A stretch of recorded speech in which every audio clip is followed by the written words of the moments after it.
Bismillahirrahmanirrahim. Ada yang kita ulang sedikit. Fa innad dunya,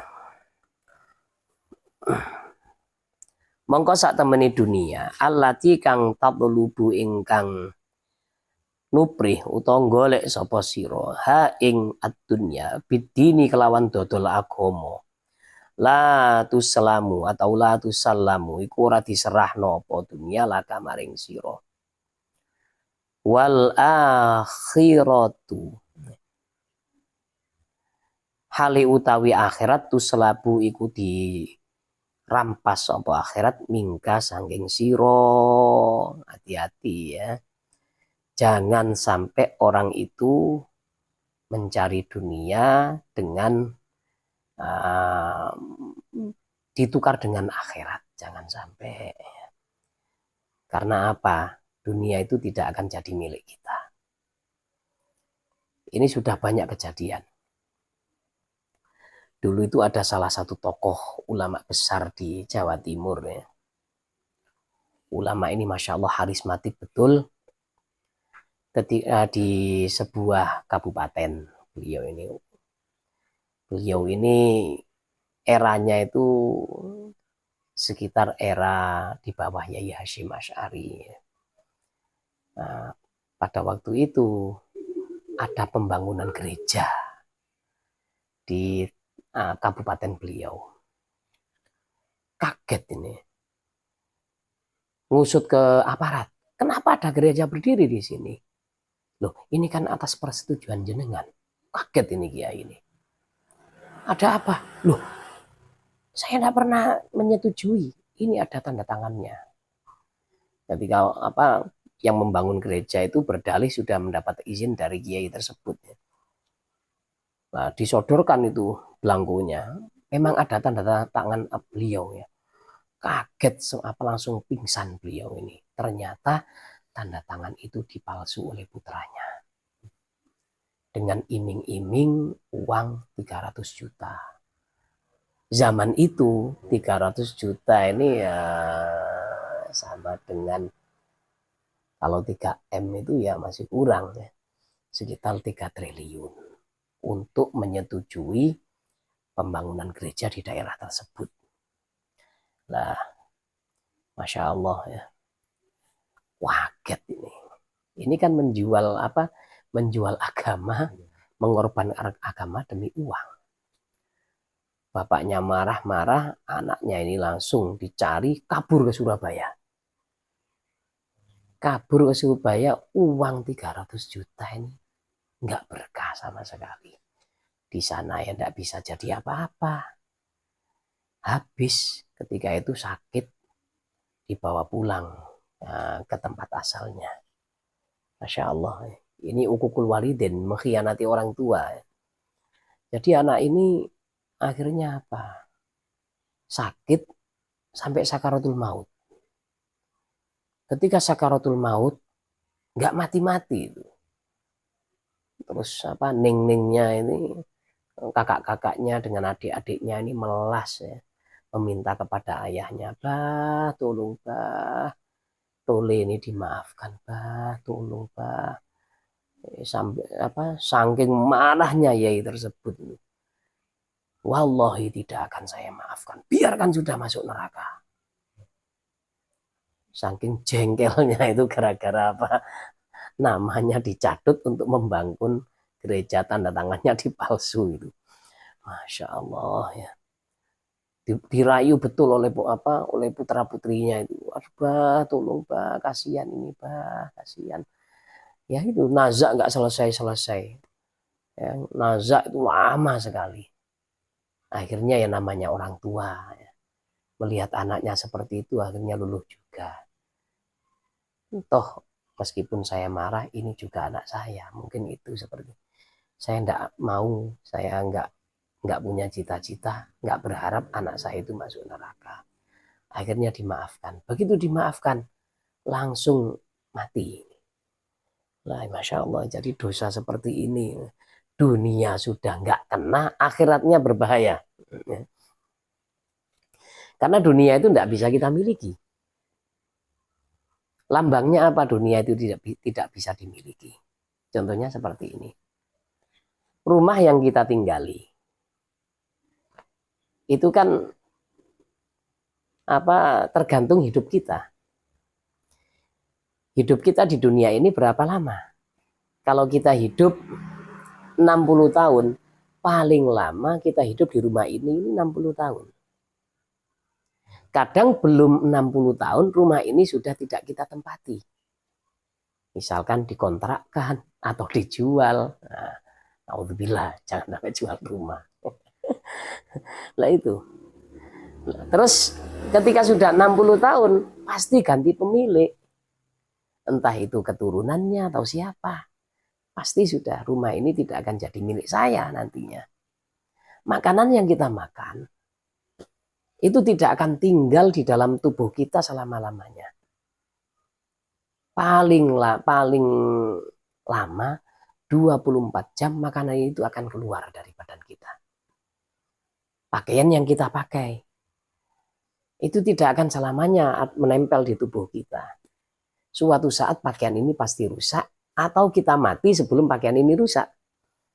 Nah, itulah lambang bahwa dunia itu sebenarnya tidak bisa kita miliki. Dunia yang kita miliki itu adalah dunia yang kita infakkan, yang kita pergunakan untuk mendapatkan akhirat. Lah kalau akhiratnya sudah dijual, ini dunia ini akan jadi batu sandungan nantinya ya. Akan membahayakan kita di akhirat. Di dunia saja ada balaknya, ada afatnya nanti dunia ini. Itu lambang bahwa dunia itu yang kita bawa sekarang ini tidak akan bisa kita miliki. Makanya ada, entah ini cerita fiktif atau memang kenyataan, tapi kelihatannya kenyataan ya.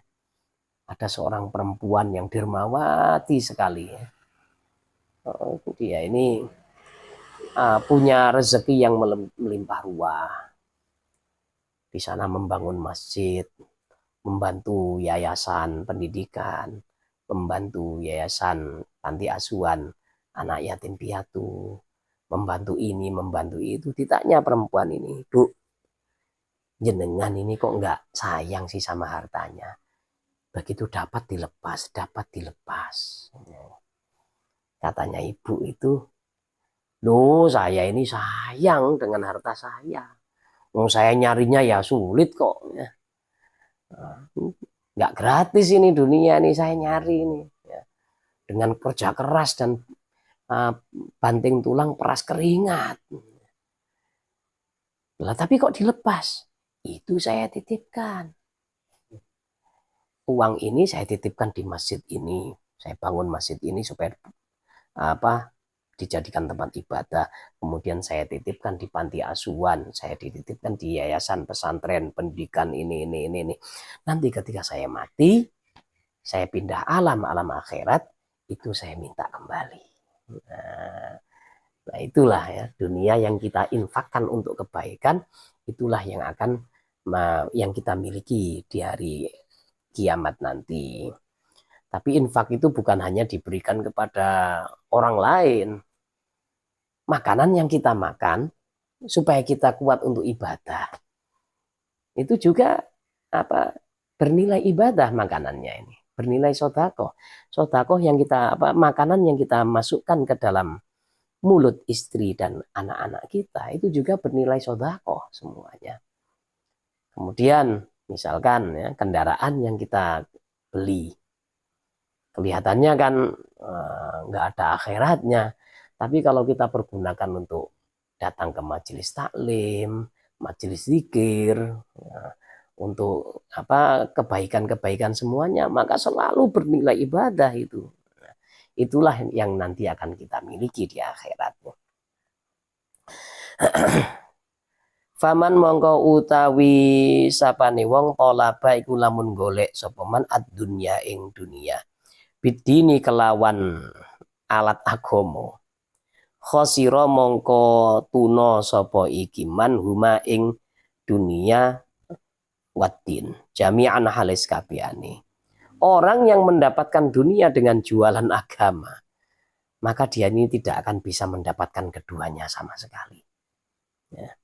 Waman utawi sapane wong taroka iku lamun ninggal sapa man ad-dunya ing dunya lidini krana agama.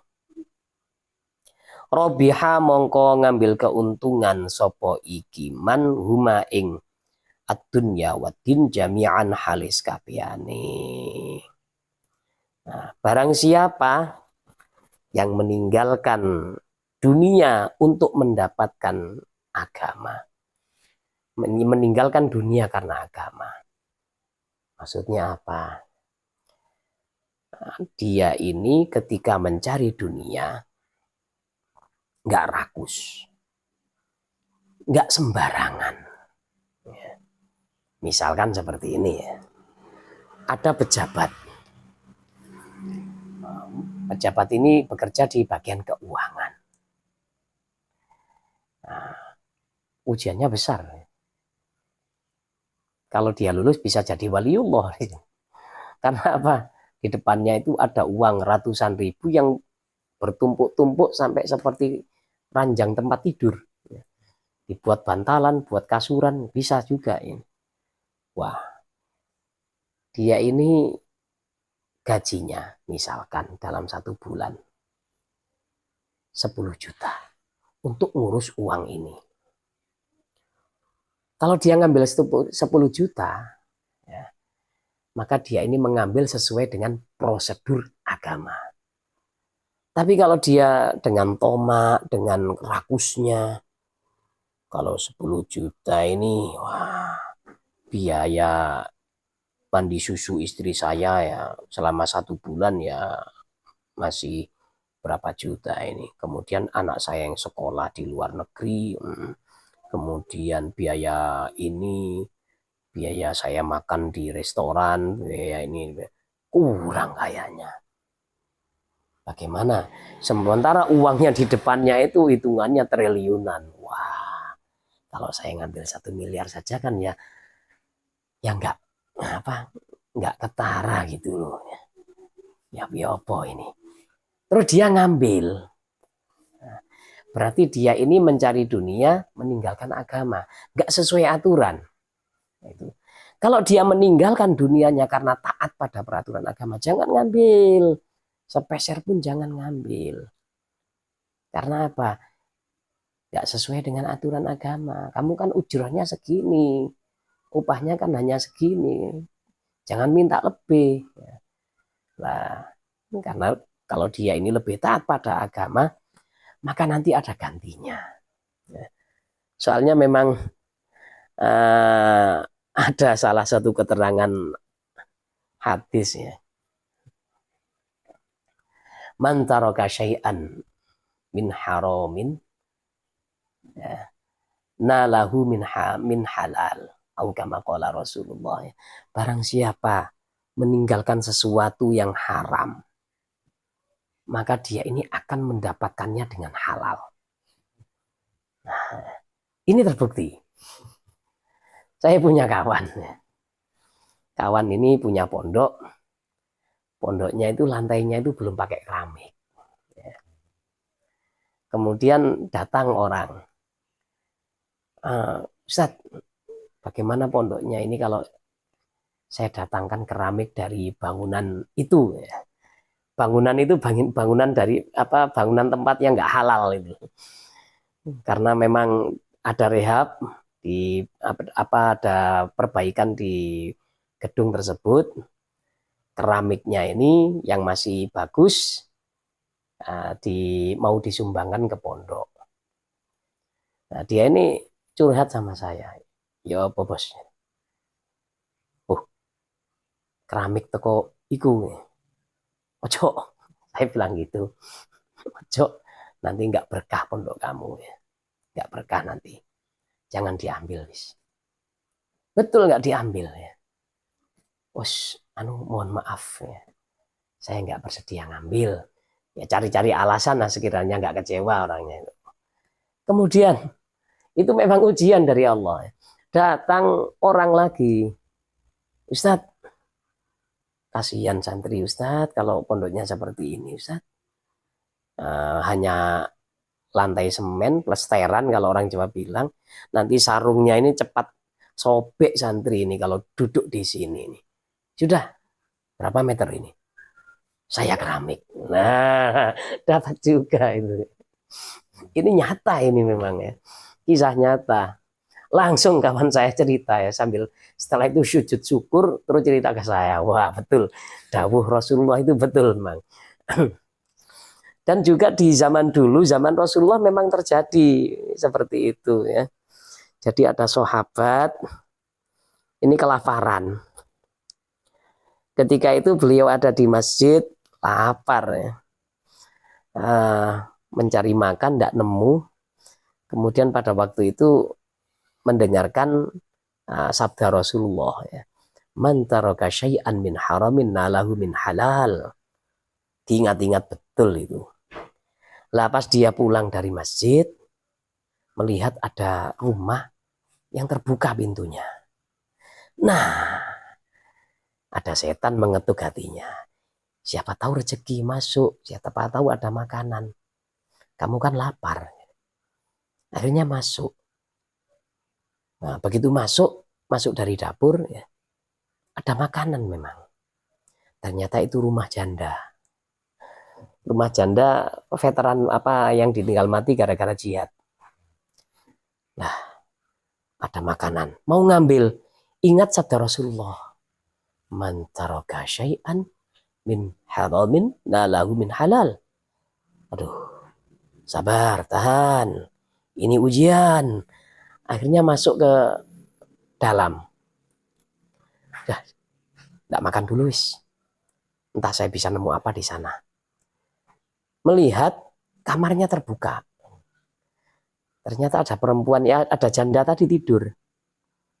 Ya syahwat, namanya juga janda, janda muda. Jandanya bangun itu ya. Karena takut diapa-apain, pura-pura tidur. Aduh, kok ada laki-laki masuk ke rumah saya. Langsung ya, kepalanya ditutupi bantal sambil ngelirik, sambil ngintip. Mau diapa-apain? Wah, ini rezeki nomplok ini, berlah durian ini. Kemudian ingat, man taraka syai'an min haram nalahu min halal. Duh, nggak jadi. Kemudian buka lemari, ada uang 1 kantong. Nggak jadi lagi diambil, gara-gara ingat sabda Rasulullah. Akhirnya keluar. Begitu keluar, mojok di masjid. Ya Allah, ujian hidupku benar-benar berat. Lah, pada waktu itu ada Rasulullah di situ ya, karena habis sholat fardu. Nah, dia kembali ke masjid itu jamaah. Kemudian di sana mengadu kepada Allah. Ya Allah, saya lapar ini, saya nggak punya apa-apa. Lapar juga. Aduh ya. Lah, takdir Allah ya, Masya Allah. Perempuan ini tadi itu datang ke masjid. Datang ke masjid, kemudian mengadu pada Rasulullah. Ya Rasulullah, saya ini seorang janda. Janda kaya saya ini Rasulullah. Suami saya mati berperang fisabilillah. Nah, saya seorang perempuan yang tidak punya siapa-siapa lagi. Ya, yang ngurus harta saya tidak ada, yang jaga rumah saya tidak ada. Tadi ada maling Rasulullah masuk rumah saya, mau ngambil makanan nggak jadi, mau ngapa-ngapain saya nggak jadi. Nah, supaya saya ini dapat perlindungan, bagaimana kalau saya ini dicarikan jodoh Rasulullah? Oh gitu ya, tengok-tengok Rasulullah ke semua penjuru masjid. Itu sahabat punya istri, punya anak. Lah, maling yang ada di pojok itu dilihat. Nah, ini kelihatannya masih Joko Tingting ini, perjaka ini kelihatannya. Dipanggil, ya Fulan, panggil. Kamu butuh istri enggak? Kalau ada ya butuh Rasulullah. Ini ada janda, mau ya. Perawan tak ada, janda pun boleh, oke. Langsung ya. Yang penting dapat istri ya. Lah begitu dipertemukan, kemudian menikah, masuk Kaget ya, masuk rumah janda tadi itu. Loh, saya tadi mau nyuri di sini. Mau nyuri di sini. Terus perempuan itu cerita ya, tadi itu ada yang mau nyuri masuk ke sini. Ya, saya waktu itu belum tidur dalam kamar. Saya ngintip enggak berani. Katanya itu saya. Akhirnya rame. Oh, sampeyan toh. Jadi itu ya. Jangan sampai kita itu tergoda. Intinya begini. Orang itu dalam menjalani kehidupan itu kan diberi dua jalan. Dia disuruh milih. Dalam mencari rezeki, dia juga disuruh milih jalan yang kanan atau jalan yang kiri. Jalan yang halal atau jalan yang haram. Kalau dia milih salah satu, karena rezekinya itu sudah ditakar di dalam kandungan, ya, dia akan dapat sekian. Diambil dari jalan kiri pun dapatnya juga segitu. Ya. Ya. Kalau dia itu capnya sudah kaya, dia mau kerja halal atau kerja haram, tetap dapatnya ya kaya. Nah itu. Kalau dia ini pas-pasan, kerja haram seperti apapun ya tetap pas-pasan. Inilah ujian.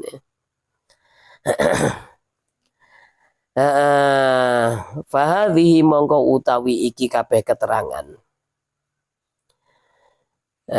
Jumalul hidayati iku piro-piro jumlah hidayah ila bidayati thariqi maring kawitane dalan fi muamalatika ing dalem muamalah sira ma'allahi sertane Gusti Allah ta'ala halimaha luhur Allah biadai awamirihi kelawan nekakno piro-piro perintahe Gusti Allah atau ngelakoni piro-piro perintahe Gusti Allah wajtina binawahihi lan ngedoi piro-piro larangane Gusti Allah. Wa usyiru lan isyarah sapa ingsun alaika ing atase sira al-ana ing dalam saiki bijumalin kelawan piro-piro jumlah minal adabi saking piro-piro tata krama litu akhidha supaya ngoreksi sapa sira nafsaka ing awak dhewe sira biha kelawan adab fi mukhalatatika ing dalem berbaur sira ma'a ibadillahi sertane piro-piro hambane Gusti Allah ta'ala halimaha luhur sapa Allah wa suhbatika lan ngancanine sira ma'ahum sertane iki ibadillah fit dunya ing dalam dunia. Faslun al-qawlu fi adabis suhbah wallahu alam bisawab. Subhanakallahumma bihamdika asyhadu an la ilaha illa anta astaghfiruka wa atubu ilaik. Assalamualaikum warahmatullahi wabarakatuh.